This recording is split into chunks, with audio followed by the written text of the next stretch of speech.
ABŞ-da fəaliyyət göstərən Gürcü veteranlarının Amerikalı dostları təşkilatı Bakıya səfər edib. Yenicəğaz xəbər verir ki, Gürcü veteranlarının Amerikalı dostları təşkilatının prezidenti Nikolay Karçava və heyəti Azərbaycan Milli Məclisinin deputatı Tənzilə Rüstəmxanlının və Türk Düşüncə Mərkəzinin sədri Məlahət Qurbanovanın qonağı olub. Səfər çərçivəsində Gürcü veteranlarının Amerikalı dostları təşkilatı və Türk Düşüncə Mərkəzinin sədri Məlahət Qurbanova ilə birgə Fəxri Xiyabanı ziyarət edib. Fəxri Xiyabana ziyarət çərçivəsində Ulu Öndər Heydər Əliyevin məzarı önünə əkil qoyulub. Xatirəsi dərin hüznlə yad edilib. Наша американская ветеранская организация сегодня приехала в Баку, чтобы почтить память великого человека.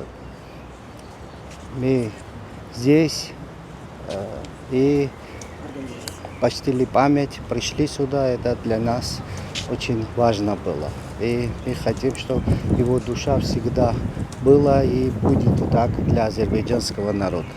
Qürur duyucu, iftixar ediləcək bir haldır ki, Amerikada yaşayan Gürcü gəlib bizim dahi öndərimizin, sağlığında onu görməsə də barəsində çox məlumatlıdır.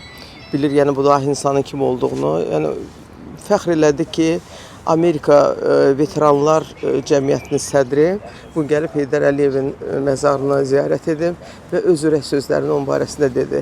Və mən duydum ki, bir neçə gün ərzində olan danışıqlarını belə duydum ki, hətta onlarda bizə qarşı haradasa bir balaca qısqanclıq hissi də vardı ki, bizim ölkəmiz belə bir dahini yetişdirib. Allah rəhmət eləsin, məkanı cənnət olsun, həmişə fəxr və qürur yerimizdir.